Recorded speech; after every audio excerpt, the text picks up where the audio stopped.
YouTube がきっかけで誕生した万能調味料、俺の塩島田。ただいまクラウドファンディングにてプロジェクト実施中。明日12月30日18時プロジェクト終了。詳しくは概要欄にある幕開けページをご覧ください。はいどうも、ホルモン島田チャンネルのぶっちゃ島田です。2021年も残り2日になりました。今回はホルモン島田チャンネルの熟成肉シリーズから今まで美味しかったランキングをやっちゃいます。それでは早速やっていきましょう。早速ですが、まずは第5位です。第5位は2021年9月に出したブラックペッパー熟成肉です。世界4大スパイスの一つ、ブラックペッパーを使って熟成しました。大昔はお肉を胡椒で保存していたこともあり、期待値も高かったのですが、予想通り美味しくなりました。ブラックペッパーは肉の臭みが消え、水分がある程度抜けていて、ブラックペッパーの香りがふわっと香り、お肉の旨味も感じることができました。歯切れもよく、ハムやベーコンのような出来上がりでした。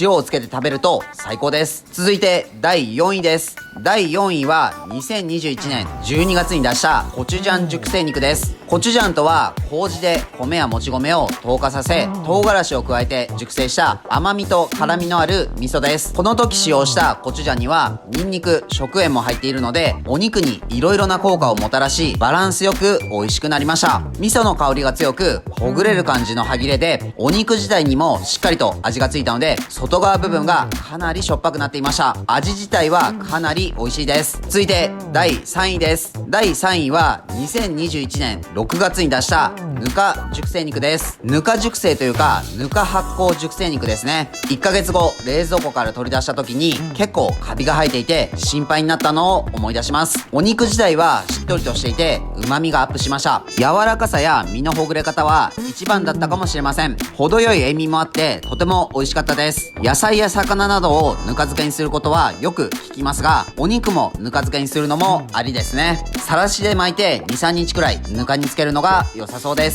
続いて第2位です。第2位は2021年6月に出した味噌熟成肉です。大豆からできている味噌を使用して熟成しましたが、熟成後の色が生ハムのような赤さがあり、身が詰まっていて牛タンの根元みたいな繊維っぽくなかったのが特徴的でした。肉自体に塩味がかなり移っていてしょっぱかったのですが、ちまちま食べるにはお酒のつまみとしても最高で、コメント欄でもあったように減塩味噌などを使うと塩味が抑えられて良かったのかもしれません。これも工夫次第で可能性がありそうです。お待たせしました。栄えある第1位です。第1位は2021年11月に出した塩麹熟成肉です。なんとなく地味で目立たない回でしたが、個人的に一番美味しく感じました。塩麹は米麹に塩と水を混ぜて糖化させたものです。お肉自体の変化がかなり見られた回で、お肉の中の変色もすごかったです。変な臭みや酸味は一切なく、むしろお肉自体の旨味が引き出された感じがしました。でんぷんやタンパク質が糖やアミノ酸に分解されて旨味が増したり柔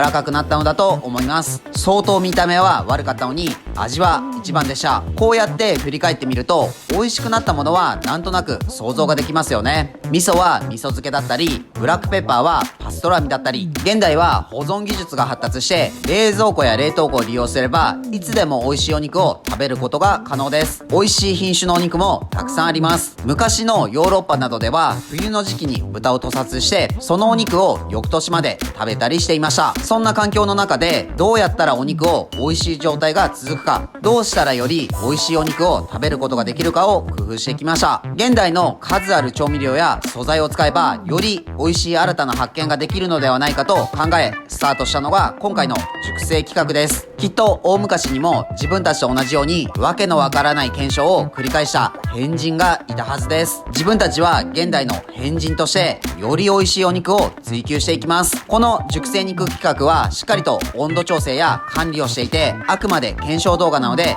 皆さんは絶対に真似をしないでください。あさっての2021年最後の動画で熟成肉シリーズのワースト5をご紹介しますので、よかったら見てください。はい、本日の動画は以上です。最後までご視聴ありがとうございます。熟成肉ランキングいかがでしたか？来年ももっと美味しくなるように相棒を探します。自分たちは群馬県前橋市と高崎市でホルモン島田というホルモン屋をやっています。群馬には美味しいお肉を食べられるお店がたくさんあるので、もし群馬に来た際はいろいろ探してみてください。この動画がいいなと思いましたらチャンネル登録、高評価よろしくお願いします。